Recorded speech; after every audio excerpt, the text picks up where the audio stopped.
In a moment, you'll hear James Stewart as the Sick Shooter, just one of the many fine programs brought to you Sundays on NBC. Later this evening, listen to the NBC Star Playhouse with Leatrice Joy and Jeffrey Lynn. Here, Meet the Press, America's #1 news-making program. And be sure to keep tuned for the dramatic story of communism in America on Last Man Out. A wonderful lineup of great programs, all of them heard only on NBC. James Stewart as the Sick Shooter.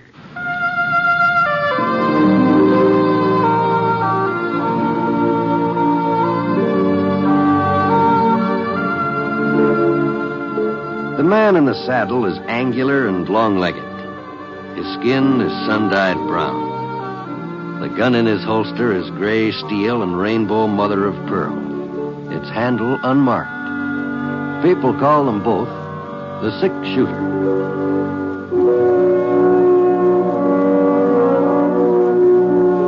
The NBC Radio Network presents James Stewart as the Sick Shooter, a transcribed series of radio dramas based on the life of Britt Ponzett, the Texas plainsman who wandered through the Western Territories, leaving behind a trail of still-remembered legends.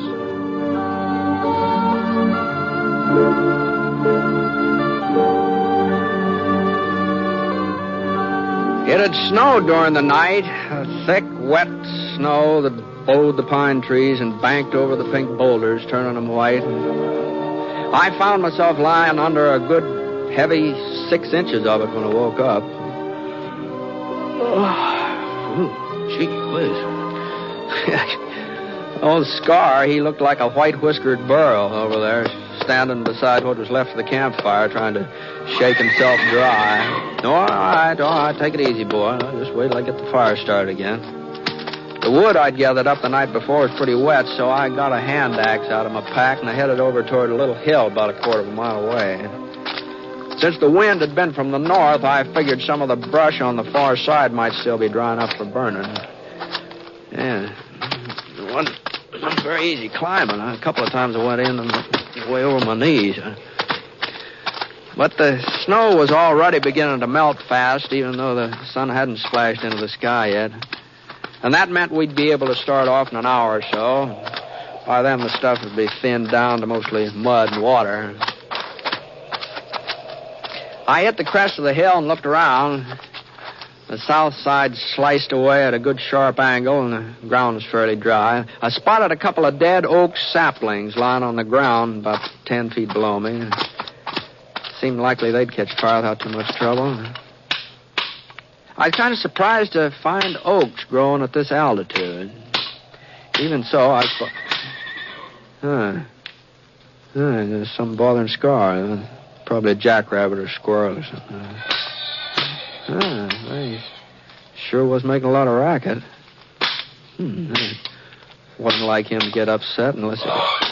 Well, that wasn't a jackrabbit. That was a whole lot more than that. I dropped my axe and I climbed back to the top of the hill as fast as I could climb. The sun was inching over the rim of Spooner Range, and at first the reflection off the snow blinded me. When I got my eyes focused, I saw the fella standing beside Scar, trying to cinch the saddle onto his back. Hey, you! Hey, let that horse alone! He looked up, and for a minute he just stood there as though he didn't know exactly what to do next. Then he jerked the leather tight and he put his foot in the stirrup. Scar wasn't being very helpful, but it didn't keep the fellow from mounting up. I knew I couldn't make it through the snow before they rode off, and I sure didn't like the idea of chancing a shot, not with Scar rearing the way he was. But I didn't have much choice. My first shot was wide, maybe 5-6 feet, and Scar was taking the spur and sort of starting to move in spite of himself. And another minute or two, they'd be out of range. Yeah, that was a little close, but not close enough. Bullet must have caught the fella high on the leg. He twisted around and tried to get a hold of the pommel, but his fingers slipped off, and I saw him slide into the snow. I couldn't see whether he had a gun or not, but I found out soon enough. I dived behind a clump of pines. There was a clearing between us, and he was using a boulder for cover. A little spray of snow told me I'd chipped the rock right in front of him.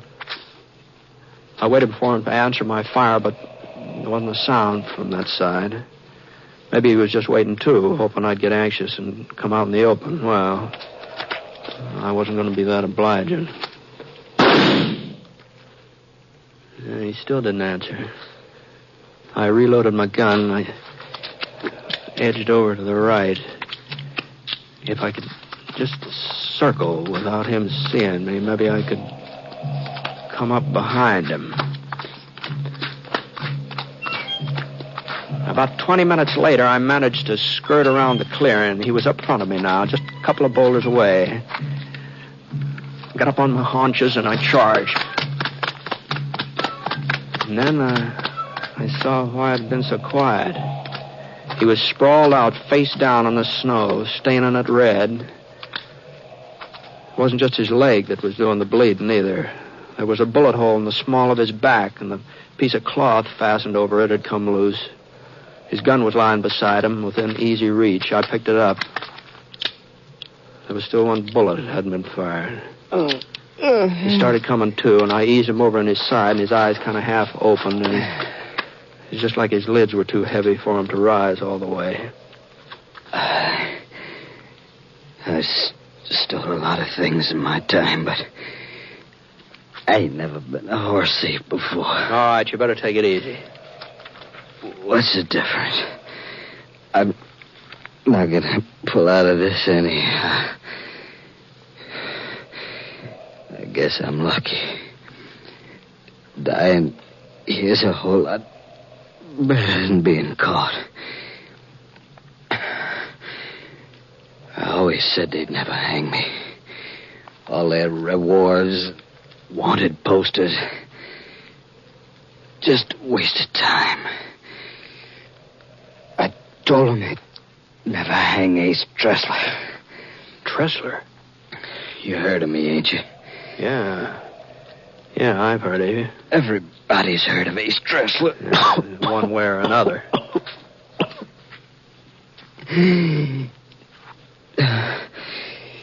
Too bad it wasn't your shot that did it, mister. You could collect a mighty fancy reward. About $3,000 it must total up to.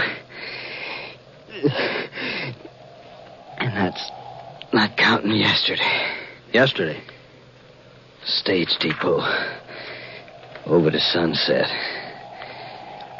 Fell in charge. He didn't like the idea of being held up. That's how I got this bullet in my back. Oh? But I took care of him. He won't be shooting nobody else. You killed Sam Fletcher? I don't know his name, mister. You don't expect a fella to know the names of all the men he shoots, do you? How'd you get out here without a horse? It was a good 20 miles from Sunset. I had my pony till just a couple of hours ago. All that snow coming down, he sort of missed his foot. Hurt himself bad. I'd say. I sure hated having to put him out of his misery. He was a fine horse. Best I ever owned. It's a rotten shame. Man having to kill a horse like that. Yeah. That's the only reason I tried to take yours. I had to have some kind of mount. There's a posse on my trail. I ain't never stole a horse before, mister. I ain't no horse thief. Well, you think you can hang on if I heist you onto the saddle? What for? Well, you need a doctor. Scar can carry us both. Only doctors in Sunset. That's right. I'd never make it that far. Can't you see I'd never make it that far? Well, you can try. No, I'm not going back there. We might run into posse along that way. Yeah, we might. He'd string me up, even though there was tie and string me up. And I swore that nobody'd hang me. I swore. All right, turn over on your face here. I'll put that bandage back on. Listen, mister, you can't let them hang me. I'll be dead anyway. Just a few hours. You can stay here until... And then you can take me back. You can say you done it. Collect a reward for yourself. $3,000, miss. All right, come on, turn over. As long as I'm... And anyhow, let me die out here. Why do you want to give me... James to lynch me? Nobody's going to lynch you, Tressler. Give me your word. Yeah. You won't let me down, mister. I swore that they'd never hang Ace Tressler.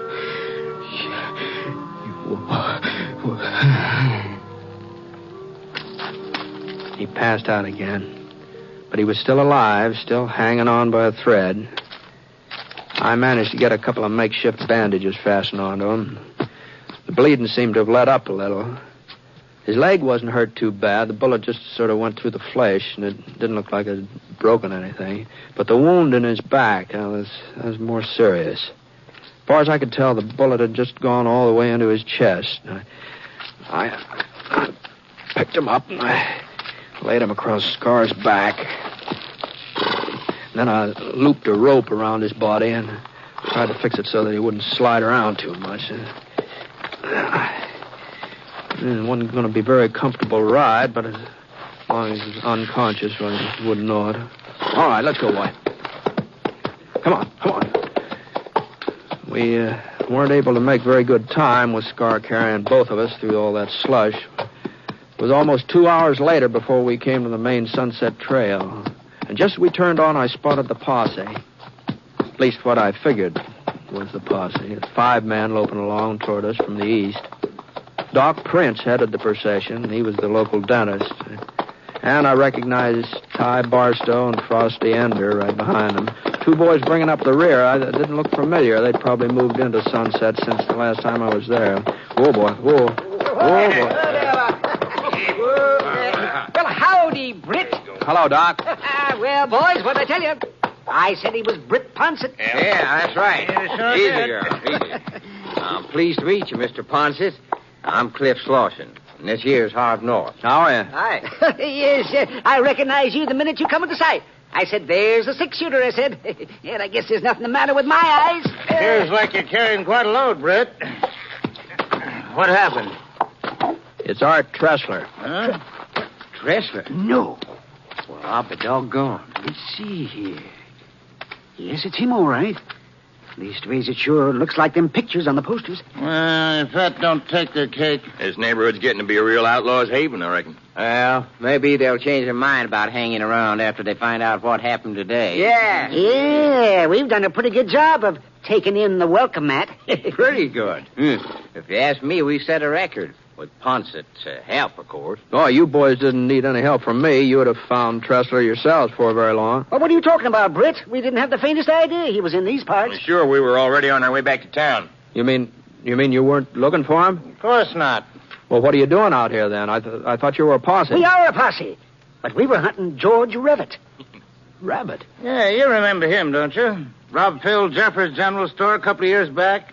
Almost killed old man Jeffers. Yeah, I remember. Well, sir, he broke out of jail a week ago. The one over to Polk City, and what do you think he did?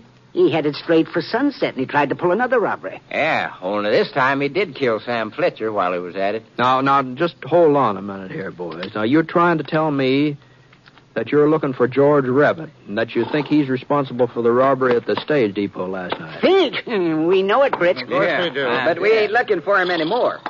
We found him. What? Yeah, just a couple hours ago. Hiding in a cabin over by Walnut Creek. That's right, and he won't be pulling no more holdups neither. We saw to that. No, boys. Now, you better let me explain this, Britt. He might think we was kind of hasty this morning. It isn't as if we didn't give Revitt a trial. A trial? Well, there was no doubt about his being guilty, Britt. And seeing as how there's no judge in Sunset, and we'd have to wait till next spring for a formal hanging, Well, we sort of speeded things up a mite. You didn't string him up yourself. Well, not very high up, just a couple of feet off the ground. Now, boys, wait just a minute now. Now, Britt, there's no point in your looking so all-fired serious. There's nothing anybody can do about it now. Well, that's true enough, Doc. Yeah, there's nothing anybody can do.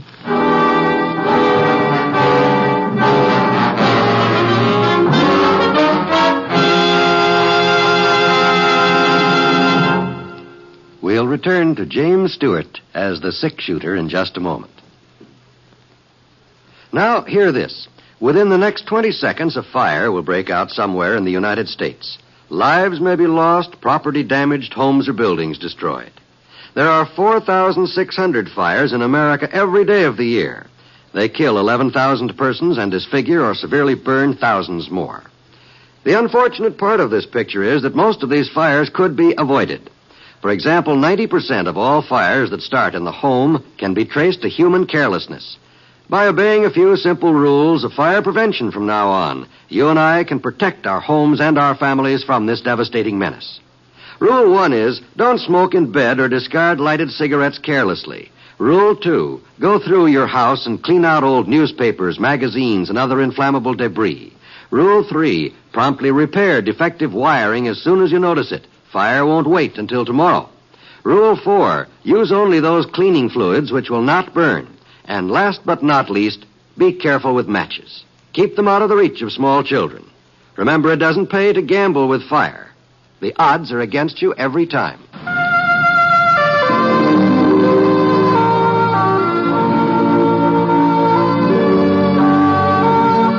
Now, Act 2 of The Six-Shooter, starring James Stewart as Britt Ponzett.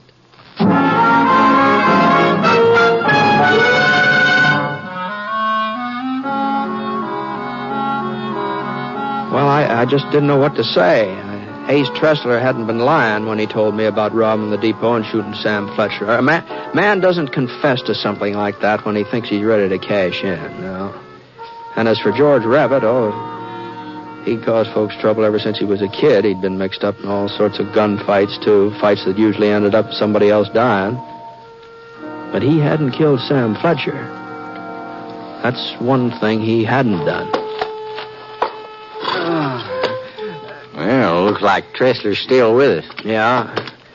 Well, I'd better get moving. Well, you want us to take him into town for you, Britt? That's a good idea. No, thanks. You see, I gave him my word that he was going to a medical doctor. I don't get you. You see, he was afraid he might be lynched. Well, we ain't got no grudge against Tressler, Britt. Oh, I guess he's as mean as they come, but he ain't never given us no bother in Sunset. Is that so? I told you. We didn't even know he was in these parts. Well, I guess you should have known it, Doc. Huh? He's the man who shot Sam Fletcher. What's that? Oh, I know what you're up to, Britt. You're just joshing us. You're trying to make us feel like we've done something wrong and take care of George Ribbit. Yeah. Well, all I'm saying is that Tressler told me he's held up the stage depot last night and he killed the fellow in charge. You ain't serious. I'm about as serious as I can be. Oh, but, Britt, that don't make sense. Why, it had to be Ribbit. What made you so sure? Well, we knew he broke jail. And somebody said they thought they seen him in town yesterday. Now, let me see who. Oh, it was Johnny Silks, I think. Yeah, and we picked up his trail not far from the depot. Well, he led right to that cabin on Walnut Creek where we found him. He admit the robbery and the shooting? Well, you don't expect a man to admit a thing like that when he knows there's a rope waiting for him. Of course. Yeah. Well, I'll see you. Oh, no, wait. Now, hold on now, Britt. You're wrong about this. Why, you just gotta be wrong. You think I'm lying, Doc? No, of course not, Britt, but everything pointed to Revitt. Well, maybe Tressler was just making that up, what he told you. Well, how did he find out about the robbery, then? Well, Now, Britt, you know we wouldn't have done anything if we weren't certain in our own minds that we were right. Why, you know that. It's possible we made a mistake. Well, I'm not saying that we did, but it is possible. No? Even if we did, Revitt deserved hanging. He's deserved it for a long time. Yeah. Yes, that's what I'm getting at. We didn't do any harm, Britt. Not really. You didn't, huh? Oh, of course not. But if you were to tell folks about this, well, They might not see it our way. They might figure that we took too much on ourselves. So you won't say anything, will you? Well, all I'm doing is taking Tressler into town. Whatever he says after he gets there, that's up to him. Well, I know, but I don't don't need know. to worry about Tressler. He ain't going to say nothing. Huh? Well, take a look. Yeah, he was dying. Wasn't any doubt about that. I cut the rope that was holding him on the scar's back and carried him over to a dry space just off the trail. And just before I could put him down, he gave a little shudder, and I felt the life ease out of his body. Well, he'd been right about one thing. Nobody would ever hang Ace Tressler. Yes, that saves your trip into Sunset, eh, Brett? Well, I was heading for there anyway, Frosty. Oh? As long as I've come this far, I might as well go the rest of the way. Well, I don't... Now, look here, Britt. Ace is dead. Yeah? Well, then don't you see that there's nobody to say whether he was the one who killed Sam Fletcher or not? Nobody but Britt. That's right. Now, suppose we did go off half-cocked. Suppose we were kind of hasty with Revitt. Well, we're sorry about it, but there's nothing we can do for him now. It seems you told me that before. Well, it's the truth, ain't it? Sure. Well, then what would you gain by getting us into hot water? Letting people know that we kind of overstepped the mark? Is that what you call it? Overstepping the mark? Well, it'd be different if Revitt was innocent. Well, somehow I got the idea that he was. Well, yes, of this robbery, maybe, but, he... I had a brother, Ponset. He'd be alive today if it wasn't for George Revitt. Mm-hmm. Is that why you hung him, to get even for your brother? No, of course not. We were just doing our duty as citizens. We thought he shot Sam Fletcher. Well, why are we standing here arguing? If Ponset wants to try and make trouble, well, he ain't got no proof. It's his word against ours. That's right. Cliff's right. We can even say that Revitt confessed. Why, everybody at Sunset will believe us. Well, then I don't see what you're so worried about then. Well, we ain't worried, Britt. Not really, of course we're not. I know you pretty well. We've been friends a long time. Why, you're not going to go out of your way to stir up a hornet's nest? No, I'm sure of that. Well, I ain't so sure. Just a minute, Ponset. You're not leaving here yet. Now, Frosty. And, boys, it's about time we start using our heads. If he goes into town and spreads this story around, they'll all believe it. Whatever Britt Ponset says, that's gospel. But he ain't going to say anything. That's right, he ain't. Because he ain't riding into Sunset. He's turning around and heading east. Is that so? I know you're a fast man on the draw, but there's 5 of us. You're not that fast. No, I reckon I'm not. Now, we don't want to get in any mix-up with Britt, Frosty. What do you want? People to start saying we murdered George Revitt? Murdered? Well, that ain't what we done at all. His family might not agree with you, Cliff, if they found out the truth about that holdup last night. And he's got a brother, too. Well, maybe there's something in what Frosty says, but we can't stop Britt. Now, if he takes it upon himself... We stopped Revitt, didn't we? Frosty? Put that gun away. Sure, I'll put it away. After I'm sure that Ponset's riding east. And I'm warning you, Britt. You ever breathe a word about what Tressler told you? I don't like being ordered around, Frosty. Then just keep away from Sunset. Now move. I said... Well, I held my ground. I knew Frosty Ender pretty well. I knew he wouldn't shoot. His business with Revitt had pushed him into deep water, but not that deep. I watched his jaw muscles tighten up, and I saw a little bead of sweat begin to gather between his eyes, and for a minute nobody said anything. And then Ty Barstow shoved forward. I told you to put it away, Frosty. Wasn't what we already done today bad enough? You want to kill somebody else? We done nothing wrong. Get that through your skull, Ty. Revitt deserved to hang, and we hung him. What about Britt? Suppose he deserves being shot? No, not unless he asks for it. That gun you're holding just proves how wrong we were this morning. If we'd been right, you wouldn't need it. Shut up. If we'd been right, we wouldn't be standing here feeling ashamed. Even you feel ashamed. That's why you don't want nobody to hear about it. That's why you're threatening Britt. Yeah, and I'll make good on that threat, too. No, you won't. Because we're going into Sunset and tell him what happened. We're going to take our medicine. You gone loco? And it ain't just because Revitt didn't kill Sam Fletcher, even if he had. Well, he still wouldn't have been right. Oh, I reckon we wouldn't have found out so quick, but we'd have found out sooner or later. You know what's the matter with you, Ty? You're yellow.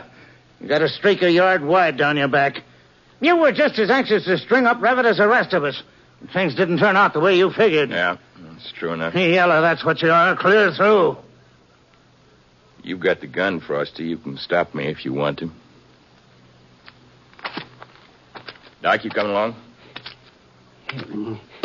Yeah. Cliff, Harv. Okay. Sure. Hey, you crazy fools, we didn't do nothing wrong. What's the matter with you? Hey, why can't you see that? Frosty kept on yelling until they were almost out of sight. And then he turned and shook his head like he couldn't figure out what had happened. I picked up Tressler's body and I laid it across Scar's back. And Frosty swung around and stared at me. If it hadn't been for you, folks would have said we'd done fine. Nobody would have known about Tressler. Why'd you have to meet up with him today? Why? Because it snowed last night and his pony stumbled and he needed another horse. That ain't no reason. No, maybe not, Frosty. Maybe not. You coming into town? Yeah. Let's go.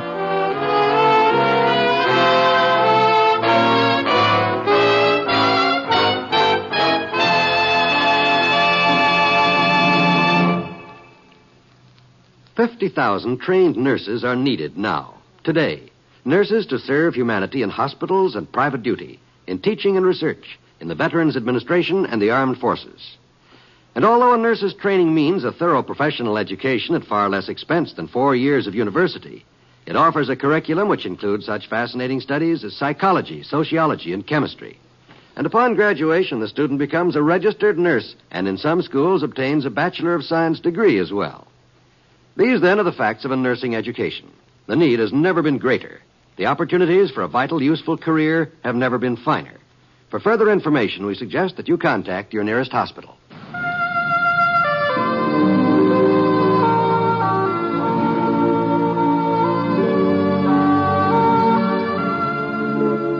The Six Shooter is a transcribed NBC Radio Network production in association with Review Productions. It is based on a character created by Frank Burt and is written by him. Mr. Stewart may currently be seen in the Universal International picture The Glenn Miller Story. Others in the cast were Robert Griffin, Harry Bartell, Lamont Johnson, Howard McNear, and Forrest Lewis.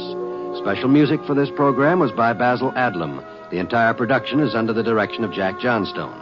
All characters and incidents were fictitious, and any resemblance to actual characters or incidents is purely coincidental. Oh, by the way, you'll be interested in knowing that the Six Shooter has been chosen for broadcast to our men overseas through the facilities of the Armed Forces Radio Services. This is John Wall speaking.